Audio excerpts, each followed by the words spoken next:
اچھا جی کتنا ٹائم ہے افطاری کو؟ کتنا ٹائم؟ 13 منٹ 10 منٹ اب سنیں سنو بات سنو 13 منٹ 10 منٹ آپ سے میں بات کروں گا اور آخری 2-3 منٹ ہم اللہ سے دعا کریں گے. افطاری سے پہلے یاد رکھا ہمارے بڑے کہتے تھے کہ قبولیت دعا کی سب سے زیادہ افطاری سے پہلے ہوتی ہے چند منٹ پہلے. اس لیے جو میں اب سب کو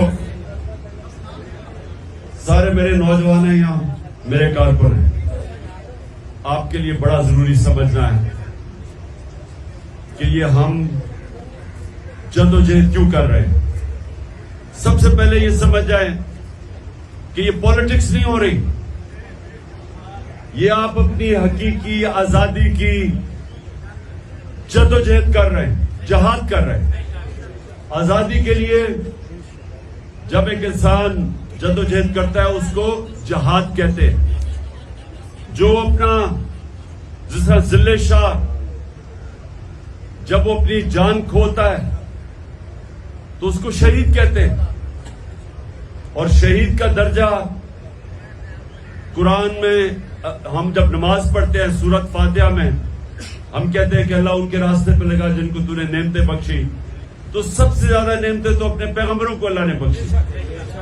اس کے بعد دوسرے نمبر پہ شہیدوں کا رتبہ آتا ہے. تو یاد رکھیں کہ یہ جو آپ میرے ساتھ مل کے یہ جو جدوجہد کر رہے ہیں یہ اپنے ملک کو حقیقی طور پہ آزاد کر رہے ہیں.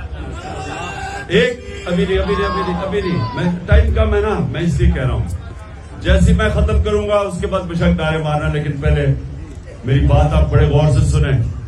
اور نوجوانوں آپ نے خاص طور پہ کیونکہ اللہ نے نا ہم سب کو جب اس نے کہا نا کہ ہم اشرف المخلوقات ہیں سب سے عظیم مخلوق ہے تو میں یہ لوگوں کو سمجھاتا ہوں لوگوں کو پتہ نہیں اس چیز کی سمجھ نہیں آتی کہ جب اللہ نے فرشتوں کو کہا کہ انسان کے سامنے جھکو اور ابلیس نے کہا کہ میں تو آگ کا بنا ہوں میں اس مٹی کے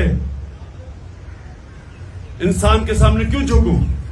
تو اللہ نے ایک بات کہی کہ فرشتوں کو کہا کہ تمہیں بھی نہیں پتا کہ میں نے اس انسان کو کتنی صلاحیت دی ہے. لیکن انسانوں کو بھی نہیں پتا کہ اللہ نے ہمیں کتنی صلاحیت دی ہے. ہمیں بھی نہیں پتا. ہم اپنی ساری زندگی گزار جاتے ہیں ہمیں یہ نہیں پتا ہوتا کہ اللہ نے ہمیں کتنا بڑا مقام دیا. جو مولانا رومی کہتا ہے کہ جب اللہ نے تمہیں پر دیے ہیں تو زمین پہ کیوں رینگ رہے ہو. تو انسان کا بہت بڑا رتبہ ہے لیکن وہ انسان صرف اوپر کی پرواز تب کر سکتا ہے جب آزاد ہوتا ہے. غلاموں کی کوئی پرواز نہیں ہے. اور آزاد انسان کو کیا چیز کرتی ہے.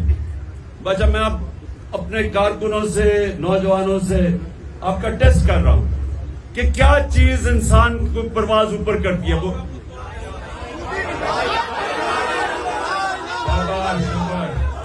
لا الہ الا اللہ کوئی نہیں ہے خدا سوائے اللہ کے. یعنی کہ ہم کسی کے سامنے نہیں جھکتے سوائے اللہ کے.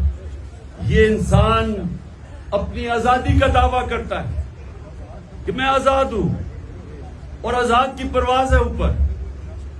اور میرے نبی صلی اللہ علیہ وسلم نے مدینہ میں وہ عرب جن کی کوئی حیثیت نہیں تھی 2 سپر پاورز تھی دونوں طرف عربوں کی کوئی حیثیت نہیں تھی.